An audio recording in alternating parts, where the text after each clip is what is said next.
All right, happy Wednesday. It's Wednesday. My goodness, we're almost done with the week. So we ended things yesterday, and I got to see some of you put your answers on the Go Formative. I just wanted to see how you might have drawn this out before we went over it. So you can still go back and edit that Go Formative if you want to after we go over this. If you need to make some changes or correct your work or anything like that, but I liked seeing some of your thinking before I just went on with it. So let's see what they did.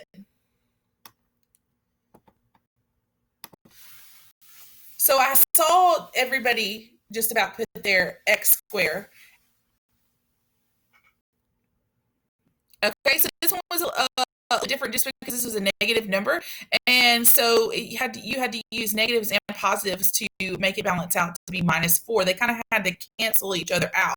All right, so if we factor this, we have x minus 1x minus 2x. So x minus 2x here, or minus 2, sorry. And then over here we would have x plus 2 over here. And that's how we would factor that out. All right, so moving on from that today to the ultimate goal. Now, you should have already done your flip grid this morning or before you watch this video, no matter what time of day it is. Make sure you go do that flip grid first so that I can review your questions before you start on to our next one, because here is what we're starting on next.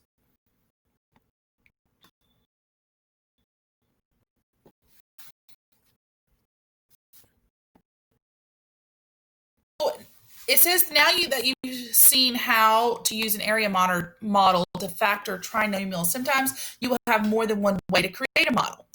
Watch this animation carefully to see an example of this in the case of polynomial 2x squared plus 2x minus 4. All right, so the first thing I asked you this morning on your flip grid is what is the difference between this problem and what we have been doing? Okay, and a lot of you had your answers, and we're going to look at that in just a minute, and a lot of you were right on. Okay, and then how would you factor?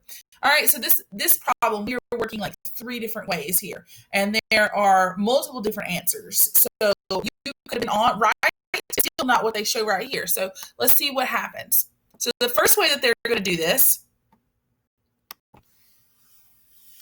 and they're starting each one of the ways they work it out the same each time. They're laying out their x squares, their 2x's, and their -4s. All right, so they have that, and now they're going to start building their area model. All right, so the first way they build it, they arrange it. They put their x's, then they squares, they put their x's, and then they put their negatives. All right, but is this a rectangle? No. So something has to be done to make it a rectangle. So let's see what they do. They add some extra x's, and they add some extra negatives. Now, here's the question. Why can they do this? Why can they do this? All right, and then the reason that they're doing this is to complete the rectangle by using 0 pairs of positive and negative. Remember that adding 0 to an expression does not change the expression. So they're adding a positive x and a negative x at the same time, and so they cancel each other out. So all they're doing is adding another 0 to it, and they're adding a 0 to it, but it's helping fill out their rectangle, but it's not changing the numbers at all. All right, so they filled out their rectangle, and then they made their equation for it right down here. They said that it is 2x plus 4, because we have 2 of these, 2x's plus 4, and then x, this one right here, minus 1. And if you multiply those, then you get your equation. So that's one way that you could have solved this equation. All right, so let's do another one. They set it up the same way starting out, and now they're just lining them up differently. They still want to make a rectangle out of it. All right, so they're going to do the same thing. Now we're going to try and build a different model. We're going to fill in our rectangle by using 0 pairs of positive and negative tiles.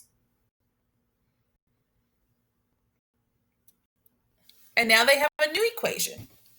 They have 2x minus 2, and they have x plus 2. And that still equals the same thing. So they just did it a different way, and they still got factors.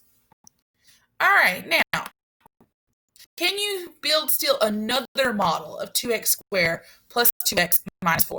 Let's see what they do here. Still got the same thing. All right, but this time they did something different. This is what happens when you apply the distributive property to write this. So first thing they did is they distributed that 2 out.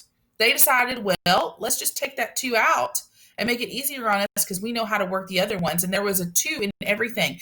They were able to take the 2 out of this first and just turn it into x squared. They were able to divide this by 2 and it just turns into x. And they could divide this by 2 and so they split everything in half. All right, and then they continued on. So let's see. They built their area model. And they're building each one the same way. All right, and then they still complete rectangle by using 0 pairs of positive and negative tiles. So they're still needing to fill up some space. And they still did it by doing zeros. All right, so now each rectangle has dimensions x minus 1 and x plus 2. So this model represents 2x squared plus 2x minus 4 as they took out their 2. So it's 2 times x minus 1 times x plus 2. Right down here, 2. So they distributed that first, and then they brought it out. So now let's summarize what we just learned today, because this is a lot of information.